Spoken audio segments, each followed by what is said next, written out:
दूसरे को धोखा देगा। संत जन कहते हैं कि आप किसी को धोखा दे नहीं सकते। एक बात ध्यान से सुन ले हम सब कि आज तक इस दुनिया में किसी को धोखा देने वाला पैदा नहीं हुआ है। धोखा खाने वाले पैदा हुए केवल, बस। धोखा वही खाते हैं जो किसी दूसरे को धोखा देते हैं। तो आप कभी घर से निकलना तो धोखा दे के मत आना किसी को, बस। जब घर वापस आए तो कभी किसी को धोखा दे के न, धोखा खा के आ जाइए, अच्छी बात। धोखा खा के आना कैसे ना, बैंक में पैसा जमा करके आने के जैसा है। एक आदमी जाता है, उसके पास पॉकेट में 10,000 रुपया है, वो बैंक में धर के आ जाता है। 4 साल 10 साल बाद वो 20,000 हो जाता है। धोखा भी ऐसे है। और बैंक से कर्जा उठाते हैं, जैसे 10,000 रुपया ले लिए तो 10,000 थोड़े पटाना है, अगले साल आपको 11,000 12,000 देना पड़ेगा। और धोखा भी ऐसे है। अगर आप धोखा दे के आए हैं तो ब्याज सहित आपको वो वापस करना पड़ेगा किसी न किसी दिन। बिहार की एक सच्ची घटना है, आपको सुनाता हूं, आपके कान खड़े हो जाएंगे अगर आप कभी किसी को धोखा दिए होंगे जिंदगी में। तो बिहार में आए साल बाढ़ आती है, आप लोगों को पता होगा। वहां कोसी नदी है एक, जो वहां के लिए अभिशाप मानी जाती है। इतना पानी आ जाता है कि लोगों को घर द्वार छोड़ के भागना पड़ता है, दूसरे गांव में जाके शरण लेनी पड़ती है। तो एक बार बहुत बाढ़ आई, थोड़ा ज्यादा बाढ़ आ गई, तो पूरे गांव के लोग अपने बीवी बच्चों और कीमती सामान जितना ले जा सकते हैं घर छोड़ करके दूसरे गांव में चले गए, ऊंचे गांव में। जब ऊंचे गांव में चले जाते हैं तो वहां लोग उनके लिए छप्पर छा देते हैं, या कहीं अपना बरामदा या जहां जानवर रहते वहां की जगह खाली कर देते कि भैया यहां रह लो, 10-15 दिन की बात है, फिर बाढ़ खत्म हो जाएगी और तुम अपने गांव चले जाना। तो वैसे गांव में लोग, कई हजार लोग लगभग आए शरणार्थी, उनको जगह दे दी गई। गांव वाले 10 यहां, 5 यहां, 15 वहां। तो उन लोगों को खाने को नहीं मिलता था, खाने को नहीं मिलता था। अब उसमें कई लोग ऐसे, कई माताएं ऐसी थी जिनकी गोद में दुधमुहे बच्चे थे, छोटे छोटे। बातों को ध्यान से सुनेंगे, मैं कहना क्या चाहता हूं। माताओं की गोद में छोटे छोटे बच्चे थे। तो वहां के विधायक ने सुना कि अमुक गांव में इतने शरणार्थी आए जिनके पास खाने पीने को कुछ नहीं है। तो गांव को फोन लगाए प्रधान को कि कितने शरणार्थी, कितने माताएं होंगी, कितने बच्चे होंगे, थोड़ा पता करके बताओ। तो बताए कि लगभग 150 माताएं हैं जिनके पास छोटे बच्चे। कहे देखो मैं ज्यादा तो कुछ नहीं कर सकता, लेकिन जिन माओं के पास बच्चे हैं ना छोटे छोटे 5 साल से नीचे वाले, इनके लिए आधा किलो दूध मेरी तरफ से बंटवा दो।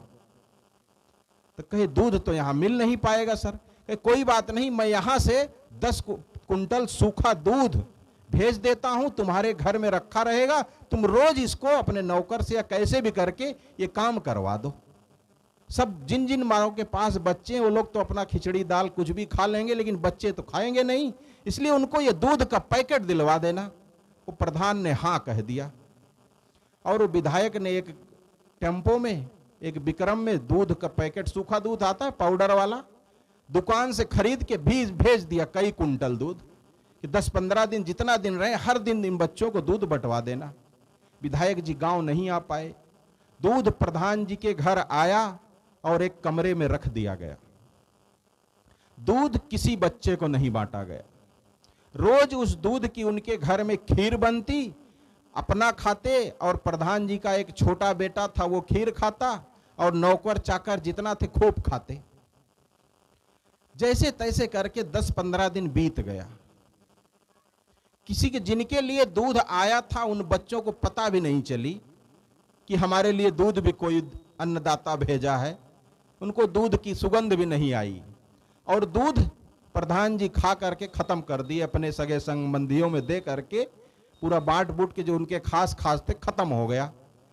लेकिन जब बाढ़ खत्म हो गई, सब चले गए, तो धीरे से जब कचड़ा में देखा गया, भाई इतना सारा कचड़ा, इतना सारा दूध का पैकेट कहां से आया, कभी यहां भोज भंडारा तो हुआ नहीं। तो धीरे धीरे बात खुली और बात पता चला कि अमुक विधायक ने इतना कुंटल दूध भेजा था। इतना कुंटल दूध भेजा, किसके लिए भेजा? तो वो भी थोड़ा पता किए, किसी बच्चे को दूध नहीं मिला। सबको पता लग गई, लेकिन कोई किसी से बोल नहीं पाया। प्रधान जी के यहां जाके कोई कह नहीं पाया कि दूध क्यों नहीं बटा। मात्र केवल 7-8 महीना बीता, बाढ़ खत्म हुए, प्रधान के छोटे बच्चे को पोलियो हो गया। 6-7 साल का बच्चा, उसको पोलियो हो गया। उसको लेकर दिल्ली गए, दवा करवाए, कई लाख रुपया खर्चा किए, ठीक नहीं हुआ। फिर उसको लेकर के मुंबई गए, वहां भी ठीक नहीं हुआ। विदेश तक लेकर के गए, उसको खूब दवा करवाए। ये सच्ची घटना है, और वो बच्चा नहीं ठीक हो पाया। आज मैं आपसे पूछता हूं, आप बताएंगे वो बच्चे को टेढ़ा होने के लिए सबसे बड़ा कारण कौन सा है? क्या कारण है जो उस बच्चे को पोलियो हुआ? इतने 150 बच्चों का दूध अकेले अगर वो खा जाएगा तो उसको हाय नहीं लगेगी, उसको पाप नहीं लगेगा? और बात सब तरफ फैल गई कि प्रधान जी के यहां इतना क्विंटल दूध आया था, किसी को नहीं बटा। और जिस रास्ते से प्रधान जी गुजरते थे, लोग उनको सलाम ठोकते थे, प्रणाम करते थे। अब लोग सिर नीचा करके चले जाते हैं। कहीं निमंत्रण होता था, कहीं कोई उद्घाटन होता था, वहां प्रधान जी को बुलाया जाता था, सबसे पहले फीता कटवाते थे लोग उनसे। लेकिन जब ऐसी घटना लोगों ने सुनी तो उनको प्रणाम करना बंद कर दिया, सम्मान देना बंद कर दिया, और धीरे धीरे वो प्रधानी से एक दिन हार गए। ऐसी स्थिति हुई। और आज भी उनका बेटा घर में 15 साल 16 साल का है, जो टेढ़ा होकर के बैठा है। स्वामी जी को कुर्सी दो। आज भी वो उनके घर में एक ही एकलौता चिराग घर के सामने खाट पर बैठा रहता है, और उसके मुख से लार चूती रहती है। ना वो कभी स्कूल जा पाया, ना कहीं वो कुछ पढ़ पाया, ना सीख पाया, ना जान पाया। उस बेचारे की क्या गलती थी? गलती तो उसके माता पिता ने की थी ना। अब आप बताइए, आप और हम लोग क्या ऐसी गलती कभी करेंगे? बिना मेहनत की कमाई अपने बच्चों, अपने संतानों को क्या खिलाएंगे? अगर खिलाएंगे तो यही हाल होगा। एक बड़े डॉक्टर के पास एक गरीब आदमी जाता है कि मेरे बेटे को बुखार है। जो 10 रुपए में ठीक हो सकता है, उसे डॉक्टर 500 रुपया बताता है। अब क्या करे, बच्चे को तो ठीक करना है, 500 देता है, लेकिन वो घर नहीं पहुंचा रहता, उसके पहले ही फोन आ जाता है कि पिंटू का एक्सीडेंट हो गया, और डॉक्टर 50,000 मांग रहा है, पहले पेमेंट करो तब भर्ती करेगा, कहता है। अभी केवल 500 रुपया लिया था यहां अनैतिक ढंग से, और कहां से 50,000 लेके जाता है पता नहीं लगता है। हम लोगों की कमाई भी बस ऐसे ही हो गई है। अगर अनैतिक ढंग से हमारे पास 10 रुपया आता है तो वो हमारे का 100 का नोट लेके जाता है।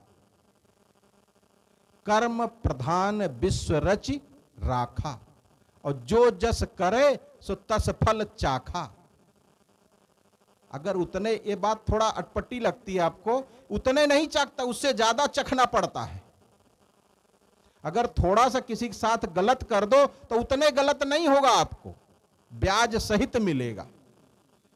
आप मूलधन कमाई भी जाएगी आपकी उसके साथ, जो सत्य की कमाई, मेहनत की कमाई, अनैतिक कमाई के साथ वो भी चली जाएगी। तो बंधुओं, इस सब बातों को हमें समझना होगा। कब समझेंगे? इतना दिन बीत गया, इतना उम्र बीत गई, पूजा पाठ करते करते, खूब पूजा किए, खूब पाठ किए, लेकिन ये दोष नहीं छोड़ पाए, दुर्गुण नहीं छोड़ पाए, ऐसे विचार हमारे जीवन में नहीं आ पाए। तो क्या मतलब का ऐसे पूजा पाठ, स्नान, व्रत, संयम, तपस्या का? इसीलिए गुरुवर कबीर साहब को कहना पड़ा, सांच बराबर तप नहीं। सच्चाई के समान कोई तपस्या हो ही नहीं सकती है। आप केवल सच बोलते हैं, आप बहुत बड़े संत हैं, तपस्वी है,